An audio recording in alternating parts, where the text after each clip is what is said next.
Moving on, this is sort of the exciting bit because you get to understand what tools are available, which in some cases, we all don't use the same tools. But data collection tools, if you look at the value chain, where your immediate touch points? I'll give you an example of Bongo Hive. Interesting metric, for example, on Facebook, that our engagement is one of the best engagements, top engagements of the, I think, top 5 hubs in Africa. How do you measure that? You just go on Facebook Insights and it shows you in terms of engagement how that is going. So first touch point for a lot of us is Facebook. We do send out a newsletter via MailChimp. MailChimp is free up to 2,000 subscribers. You send out a newsletter. You can organize events, and people can register to attend the events via Eventbrite. SendPulse is also a platform a bit like MailChimp. Typeform is a bit like Google Forms. Now, all these are touch points for people when they before they even get into the programs. So we can already begin to track based on Facebook, MailChimp, Eventbrite, so newsletters, your posts, even Twitter actually, or all those other platforms. So we start from there. Facebook has an interesting platform. For those of you who advertise, lead ads are very interesting in that when you advertise something, people can click and enter their names, and you can collect a few more details like numbers. So already from Facebook, you can begin to gather a lot of information about the startup once the startup applies to get into the program. So you have their name, email address, and gender, or number. And you then follow up, and that I'm explaining how we do it. So we follow up everyone that's shown interest, send a link for them to register via our website or to apply for the programs via our website. And that's when we move to the second column there. You can direct them to Google Forms, or the bottom icon there, piece of paper. They can actually fill in a form. So no matter how tech-oriented we are, there's still a lot of people that are not as tech-savvy and want to walk into your hub and actually fill in a form. So you give people as many options as possible. So once they go to your website, if that is where the application form is, it may be integrated with Google Forms and other platforms. And also that the application can go straight into other platforms like VC4Africa or F6X, where you begin to gather more information about the startup. You ask them questions around where they are, what they do. So sort of like a simple baseline.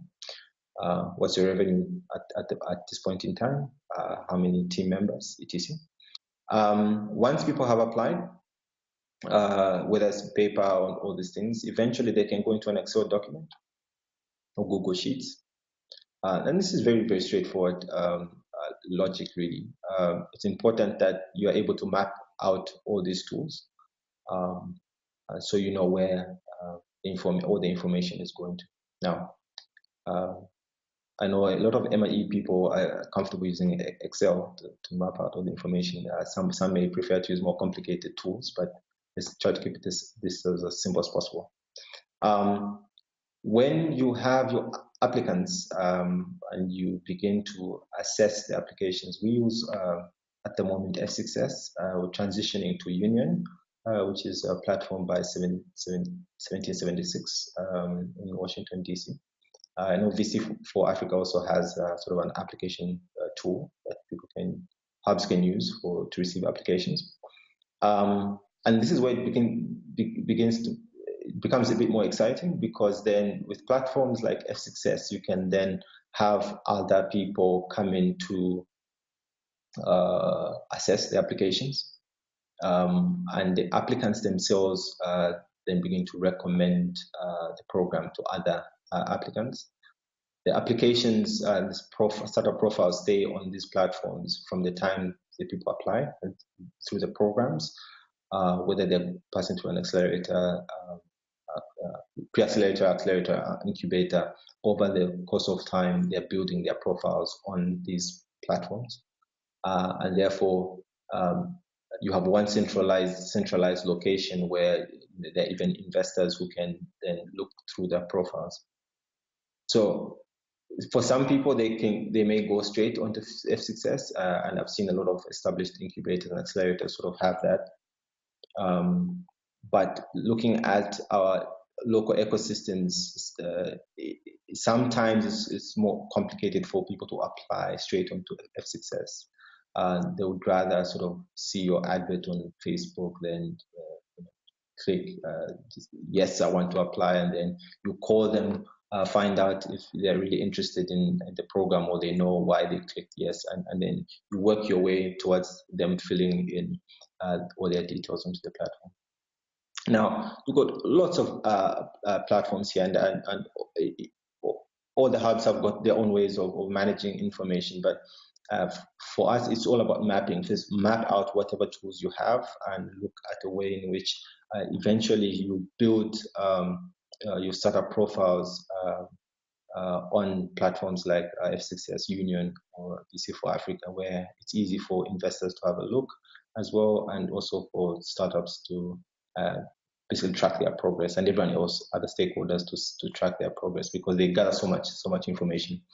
And in this now, apart from startups, all this other information that is relevant to stakeholders, all the indicators I had mentioned, this is something you can then begin to track in whichever way you want, whether it's via Google Forms or Excel spreadsheets.